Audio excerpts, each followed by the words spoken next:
Sur la basse scène du HY 510 IS 4x4, quad baroudeur apprécié par les rouleurs loisirs et les professionnels, la version EPS 2017 se voit équipée d'une direction assistée. Tirant son niveau de technologie vers le haut tout en restant compétitif sur le plan tarifaire, e-Trac entend ainsi continuer à gagner des parts de marché.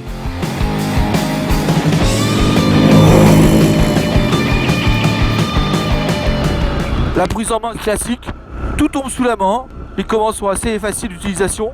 On regrettera un peu le levier droit qui sert de frein de parking, seulement de frein de parking. Alors quand on roule, faut penser à pas s'en servir. Alors parfois en freinage d'urgence, il y a le freinage centralisé à la main gauche, on s'y habitue.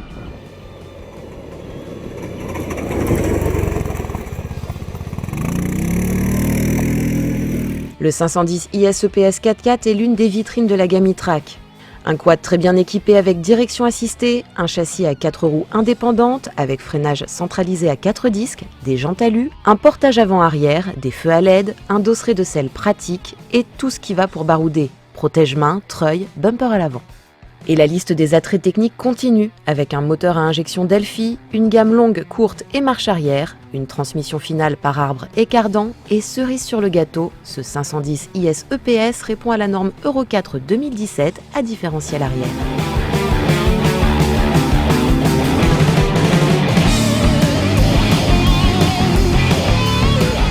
HY 510 IS EPS, EPS pour direction assistée, c'est la dernière évolution du e-Trac le plus vendu. La direction assistée apporte un plus évident, elle est suffisamment confortable sans pour autant gommer toutes les imperfections du terrain. Côté imperfection du terrain, la selle est un petit peu sèche et les amortisseurs pas trop enclins à travailler positif en début de course surprennent un peu. En fait, une fois qu'on a roulé quelques kilomètres, on s'y habitue. Protège-main, bonne carrosserie, bon confort, double portage avant-arrière, dosseret de selle, pas de marchepied, c'est un châssis court. Mais en fait, en étant objectif, on se rend compte que le châssis court, pour un usage en duo, c'est quand même assez sympa. Si c'est votre minette qui est derrière, il y a un partage qu'avec des vrais châssis longs, il arrive parfois que la passagère, elle se mette en appui sur le dosseret. Le matin vous partez, la journée vous roulez, et puis le soir vous vous retrouvez, mais sans vous être touché de la journée. Alors rouler avec un châssis moyen comme ça, c'est pas si mal que ça.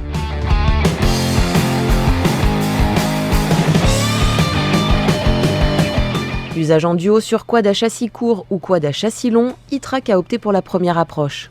Bien moins onéreux à produire, un châssis court est plus maniable et surtout source de partage permanent entre pilote et passagère. Depuis le montage des injections Delphi, les moteurs e-Trac ont un cycle de fonctionnement optimisé, sans pour autant soutenir la comparaison avec des bouilleurs d'autres marques, au prix de vente incomparable également.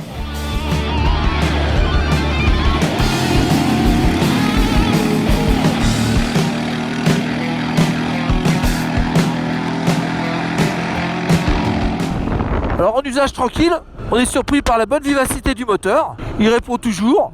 Quand on commence à rentrer un peu dedans, on se rend compte qu'il tire un petit peu long dans les gros reliefs par exemple, il a du mal à être à fond dans les tours. Et dès qu'on voit la boîte courte, ça va mieux. Alors c'est à vous de choisir.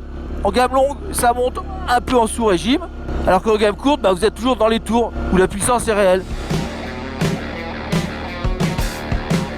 Le sélecteur de gamme, on peut pas dire qu'il soit confortable, c'est pas vrai. Parfois ça passe tout seul, parfois ça coince un peu.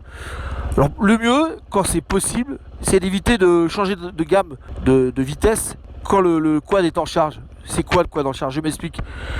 Vous êtes sur le plat, la boîte de vitesse elle charge pas, elle est au point mort, ou elle est en gamme, et vous changez de gamme, il n'y a rien qui bloque.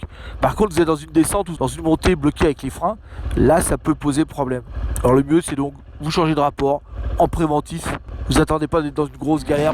Il est important de bien anticiper le choix de gamme, courte ou longue, avant l'obstacle, comme le précise Francis. Comme la gamme courte est bien étagée, il est préférable de la choisir dans le cadre de franchissements répétés.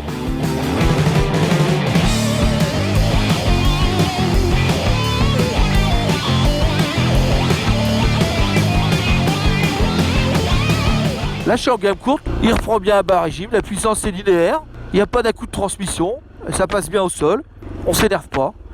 Avec les nouvelles normes d'homologation Euro 4, il y a un point arrière à différentiel. Et au tableau de bord, j'ai un petit bouton rouge pour bloquer le différentiel arrière. Sinon, je n'ai qu'une roue qui travaille. Donc j'oublie pas toujours, dès que je démarre, d'appuyer sur mon petit bouton rouge au tableau de bord. Et comme ça, j'ai un quad normal propulsion. Vous aurez compris qu'il est très important que l'interrupteur rouge au milieu du tableau de bord soit toujours enclenché quand vous roulez en tout terrain. En fait, il y a un frein moteur à très bas régime. C'est un ralentisseur, on va dire. Mais dès qu'on lâche les freins, hop, ça saute et ça passe en roue libre. Alors là, c'est à vous de gérer la vitesse en descente avec le freinage centralisé à la main gauche. C'est vous qui avez l'ABS dans le bout des doigts. Au final, un e-Track 510 IS EPS 2017 à direction assistée, en plus de ses nombreux équipements contre 5 990 €, ça risque de faire jaser.